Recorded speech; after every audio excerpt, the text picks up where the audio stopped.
हम महात्मा गांधी जी को याद करते हैं, सरदार वल्लभ भाई पटेल को याद करते हैं, मौलाना अबुल कलाम आजाद को याद करते हैं, सरहद के गांधी खान अब्दुल गफ्फार खान को याद करते हैं और ऐसे कई जो हमारे देश के लिए जिन्होंने बलिदान दिया, जो शहीद हो गए, उन तमाम शहीदों को हम याद करते हैं।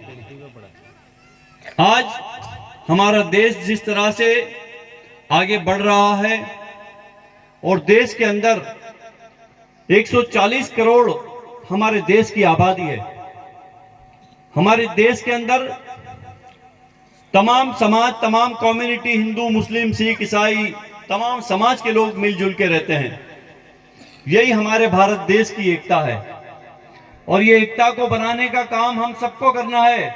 यहां बैठे हुए तमाम लोग जवाबदार हैं और सब फिक्रमंद लोग हैं कि हमारे देश को जो मजबूत बनाने का काम हम साथ में मिलकर कर सकते हैं। कोई अकेला आदमी नहीं कर सकता।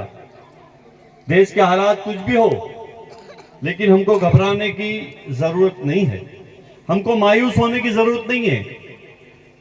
न घबराओ मुसलमानों, खुदा की शान बाकी है, अभी इस्लाम जिंदा है, अभी कुरान बाकी है।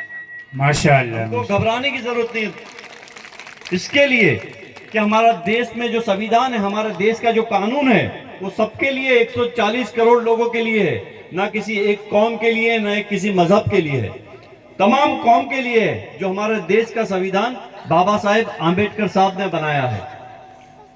26 जनवरी के दिन हम लोग देश की आजादी बनाते हैं, गणतंत्र दिवस मनाते हैं। इसके लिए बनाते हैं कि संविधान ने हमको हक दिया है, हमारी बात करने का हक दिया है, हमारे त्योहार बनाने का हक दिया है, हमको क्या ड्रेस पहनना है, हमको क्या नहीं पहनना, ये सब हमारे संविधान ने हमको दिया है। कोई हमको इसमें से रोक नहीं सकता और कोई रोकने की कोशिश भी ना करे। मैं आपको ये कहना चाहता हूं, हम सब मिलकर हमारे हिंदुस्तान को, हमारे गुजरात को और हमारे गुजरात के मुस्तकबिल को आगे बढ़ाने का काम हमको साथ में मिलकर करना है। यहाँ जो बैठे हैं इंशाअल्लाह, ये सब बच्चे हैं, ये आने वाले देश का भविष्य है, हिंदुस्तान का मुस्तकबिल है। ये जिनकी ताकत से देश आगे बढ़ेगा। तो इन आपको, ये बच्चों से जो बड़े हैं, उनको भी मैं ये कहना चाहता हूं कि बच्चों की हिम्मत, इनके एजुकेशन के अंदर, इनके पेरेंट्स, इनके माँ बाप को भी यही कहना चाहता हूं कि बच्चों को एजुकेशन के अंदर ज्यादा से ज्यादा ध्यान दें। ये बच्चे पढ़ेंगे तो हिंदुस्तान का भविष्य बनने वाले हैं, आपके परिवार का भविष्य बनने वाले हैं। इसमें से कोई बनेगा, डॉक्टर बनेगा, कोई इंजीनियर बनेगा, कोई पुलिस में जाएगा, कोई वकील बनेगा, कोई बिजनेसमैन बनेगा।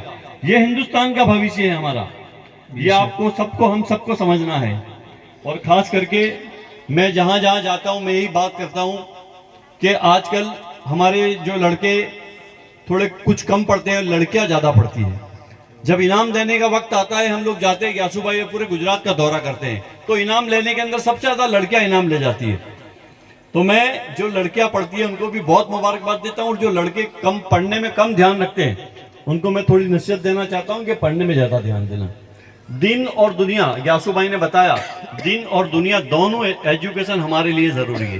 दिन भी इतना जरूरी है बिल्कुल, और दुनिया भी हमारे लिए इतनी जरूरी है। आप पढ़े लिखे होंगे तो आपको कलेक्टर को भी मिलने जा सकते हैं, पुलिस कमिश्नर को भी मिलने जा सकते हैं, कोई मंत्री को मिलने जा सकते हैं, कोई अधिकारी को आप भी कभी जाना है तो आप एजुकेटेड होंगे, पढ़े लिखे होंगे तो आप दरवाजा खोल के अंदर जा सकते हैं। आप अनपढ़ होंगे तो आपको कम से कम डर लगेगा अंदर के, मैं उसके साथ जाके क्या बात करूंगा। तो पढ़ाई हमारे सबके लिए इतनी जरूरी है कि हम सब पढ़ेंगे तो मैं समझता हूं कि हम तो आगे बढ़ेंगे ही, लेकिन हमारा परिवार, हमारी फैमिली, हमारा जो देश है, हमारा गुजरात है, उसके सबके लिए हम काम करेंगे। ज्यादा कुछ न कहते हुए, क्योंकि मुफ्ती साहब को सुनना है और मुफ्ती साहब को सुनने के लिए आजू बाजू एतराफ से जो लोग आए, खास करके इतनी सारी हमारी महिलाएं, माँ और बहनें बैठी है, उनको भी काफी वक्त हो गया है। इसके लिए मैं ये कहना चाहता हूं कि आप लोगों ने यहाँ बुलाया, खास करके हमारी पूरे रास्ते में हमारा जो सम्मान किया, मैं तमाम गांव वालों का बहुत बहुत, नौजवान जो कमेटी है, तौसीफ भाई और उनकी जो कमेटी थी, जो हमको जीप में, ओपन जीप में बिठा के यहाँ तक लेके आए, उनकी पूरी कमेटी का, यहाँ से रास्ते में जिन जिन लोगों ने हमारा स्वागत किया, मैं तमाम नौजवान दोस्तों का, बुजुर्गों का, मेरी माँ और मेरी बहनों का बहुत बहुत शुक्रगुजार करता हूँ। खुदा हाफिज, जय हिंद, जय भारत। शुक्रिया, बहुत बहुत शुक्रिया आपका।